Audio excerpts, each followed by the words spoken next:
লোকসভা ভোটের আগে কেন্দ্রীয় সরকারের বড় সিদ্ধান্ত। আইনে পরিণত হওয়ার প্রায় 4 বছর পর ভোটের মুখে সোমবার জারি হলো সিএ এর বিজ্ঞপ্তি। এর ফলে দেশ জুড়ে চালু হলো নাগরিকত্ব সংশোধন আইন বা সিএ। 2014 সাল থেকে বারবার বাংলায় এসে নাগরিকত্ব নিয়ে সরব হয়েছেন নরেন্দ্র মোদী থেকে অমিত শাহ। 2019 সালে দ্বিতীয়বার ক্ষমতায় এসে সংশোধিত নাগরিকত্ব আইন বা সিএ পাশ করায় মোদী সরকার। এই আইন অনুযায়ী বাংলাদেশ, পাকিস্তান ও আফগানিস্তানের ধর্মীয় সংখ্যালঘুরা অর্থাৎ হিন্দু, বৌদ্ধ, জৈন, শিখ, পার্সি, খ্রিস্টানরা যদি ধর্মীয় উৎপীড়নের কারণে ভারতে আশ্রয় নিতে চান, সেক্ষেত্রে তাদের নাগরিকত্ব দেবে ভারত। পাল্টা তৃণমূল বারবারই দাবি করেছে এটা নেহাতি বিজেপির নির্বাচনী গিমিক। এবার ভোটের মুখে চালু হলো সেই সিএ। বাঙালি হিন্দু যেখানেই ধর্মের জন্য অত্যাচারিত হবে পৃথিবীতে, তাদের এই পশ্চিমবঙ্গে আসার অধিকার আছে, কারণ তাদের জন্যই পশ্চিমবঙ্গ ডক্টর শ্যামাপ্রসাদ মুখার্জি, মেঘনাথ সাহা সহ প্রমুখেরা তৈরি করেছিলেন।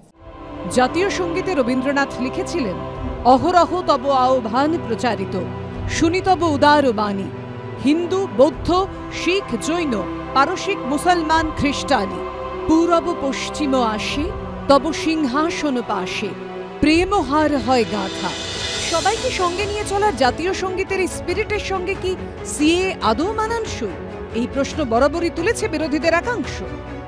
আজকে আমি যেটুকু বলতে চাই, যদি কোনো বৈষম্য হয় সেই জিনিস আমরা মানি না।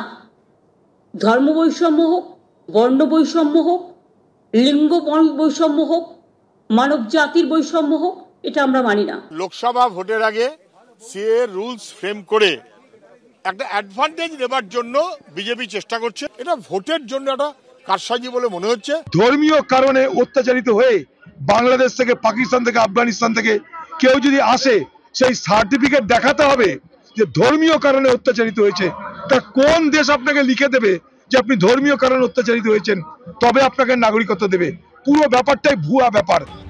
2019-এর 12ই ডিসেম্বর রাষ্ট্রপতির স্বাক্ষরের পর নাগরিকত্ব সংশোধনী বিল আইনে পরিণত হয়, কিন্তু তারপর প্রায় 4.5 বছর কেটে গেলেও সেই আইন কার্যকর হয়নি। অবশেষে লোকসভা ভোটের আগে বিজ্ঞপ্তি জারি হলো, চালু হলো সিএ। বিজেন্দ্র সিংহ, দীপক ঘোষ ও প্রবীর চক্রবর্তীর রিপোর্ট, এবিপি আনন্দ।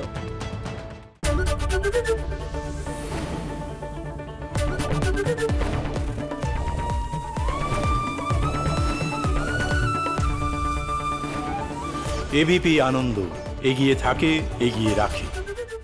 পালিয়েছে তাই নাকি? রাত্রি বাংলা গুজব চায় না, বাংলা খবর চায়।